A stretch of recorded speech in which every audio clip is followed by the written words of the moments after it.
The woman stared at the rapidly spinning car wheel just inches away from her. She probably wet her pants several times by now. This was yet another absurd car accident. She mistook the gas pedal for the brake, and the car ended up lifting the one in front. To make matters worse, the driver of the front car had passed out with his foot still on the gas pedal. The damage would be anything but small. Firefighters told the woman to stay still and used wooden blocks to secure the wheels, preventing further injuries. One firefighter crawled into the car from the other side, carefully fitted a neck brace on the woman, and pulled her out. Fortunately, she was conscious and only lightly injured. At the same time, another team pried open the car door above and moved the driver's foot, which had been glued to the gas pedal like it was welded there. Only then did the wheels finally stop spinning. It was a thrilling and intense day. The boat's propeller was buzzing just above the woman's forehead, ready to give her a free haircut at any moment. Not long ago, someone called in reporting that 2 boats had crashed ashore, trapping a woman underneath. Firefighters quickly grabbed the hydraulic jack to stabilize the boat. Others struggled to keep the boat steady, but suddenly the boat started rocking. The boat driver woke up and staggered around drunkenly. Luckily, the boat tipped to one side and didn't slice into the woman's head. The firefighters decided to pull her out first. Although she had a cut on her leg, it was better than losing her life. The firefighters quickly backed off, causing the boat to tip even more. Can't imagine the consequences if it had hit her head. The driver, realizing his mistake, tried to flee but was stopped by the crowd. As the saying goes, shouldn't drink and drive, looks like shouldn't drink and sail later. We got him. Orange 30. Easy. The boy lay motionless on the ground, and only when they turned him over did they see a large pool of blood. Wood chips from the bed frame were scattered on the floor. Earlier, the girl had called the police, saying her brother had jumped off the bed and was about to die. Paramedics quickly arrived. The boy had an abdominal injury. Blood was gushing out. The paramedics used gauze to stop the bleeding. The girl explained that their parents had gone on a date. Their phones were off. She was both heartbroken and scared. The paramedics loaded the boy into the ambulance, telling the girl to stay home and inform her parents. On the way, a truck blocked the road and wouldn't give way, no matter how much they honked. The truck's cargo then spilled, causing the ambulance's tire to burst, making it undrivable. The paramedics quickly contacted the command center, but the nearest vehicle would take 10 minutes to arrive. The boy couldn't wait that long. In desperation, the paramedic ran into the road to stop a car. What are you doing, lady? I need to borrow your truck. It's a medical emergency. Please, hop out. A bewildered man was pulled out of the vehicle. After running countless red lights, they finally reached the hospital. We're going to trauma 3. Get him in. Go. A first-time female driver parked her car at an impossibly tricky angle, and to make matters worse, she got herself wedged against a wall. The firefighters were baffled, wondering how she even managed it. Terrified, the woman screamed for help. The captain decided to lift the car using block, but there was a risk it might tip over. A young firefighter suggested sliding a 4-inch hose between the car and the wall, then using water pressure to stabilize it. By this point, the woman had lost consciousness. I can feel my body. Yeah, try not to move, okay?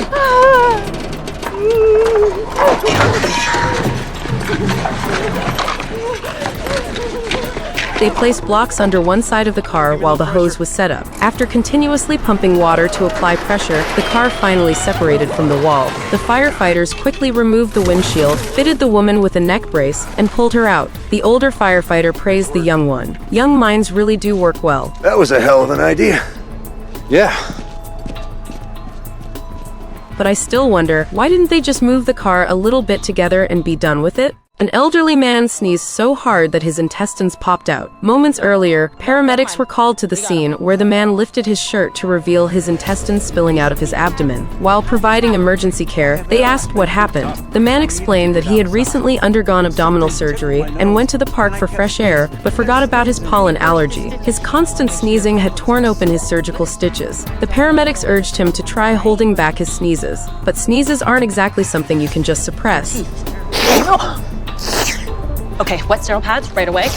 Unable to push the intestines back in without risking infection, they injected him with anti-allergy medication and wrapped the exposed intestines in sterile pads moistened with saline. Finally, they secured them with gauze tied snugly around his waist. With emergency treatment done, all that remained was to get him to the hospital for cleaning and stitching. The girl was hanging from a high-voltage line, swept up there by a kite. The kite even grazed a power transformer. If she were to be shocked by the current, the consequences could be dire. Firefighters quickly set up a ladder to reach her, but the line she held was live. Any direct contact with her could create an electrical circuit and cause an electric shock. The only safe approach was to lasso her leg and have her release her grip. Her parents were loudly scolding the firefighters for not rescuing her faster, but the team had to stay focused. They were worried, afraid she might get scared and fall or they accidentally touch her. Thankfully, there were no mishaps. The safety rope was securely in place. The firefighters gently encouraged the girl to let go. Nervous, she hesitated but finally released her hands on the count of 3. A firefighter caught her securely. Watching their daughter land safely, her parents kept thanking the firefighters. I'm okay, Mom.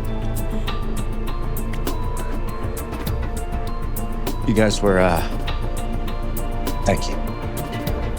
A group of construction workers was hanging in midair, with firefighters and paramedics quickly gearing up for the rescue. 2 ladder trucks were deployed simultaneously to improve the efficiency, but each ladder could only rescue 2 people at a time. Overloading could cause it to snap. On the ground, 2 blowers worked tirelessly to inflate air cushions, but it would take a little longer to fill them completely. Some workers were starting to lose strength. The consequences of a fall would be catastrophic. The foreman shouted to focus on saving his workers first, not himself.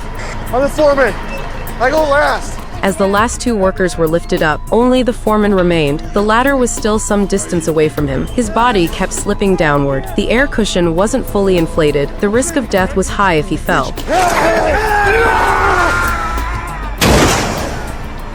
To everyone's relief, the paramedics found a weak pulse. There was still hope. After receiving emergency treatment at the hospital, he was fortunate enough to survive. Maybe this was a case of good things happening to good people. The firefighter just went to the supermarket. The fire truck got a ticket. A fire truck can't park in a fire lane. That's like saying you can't take a shit in a toilet. He looked up the Chicago City Code. It clearly states that authorized emergency vehicle drivers can ignore parking rules when responding to emergencies. But not upon returning from an emergency call.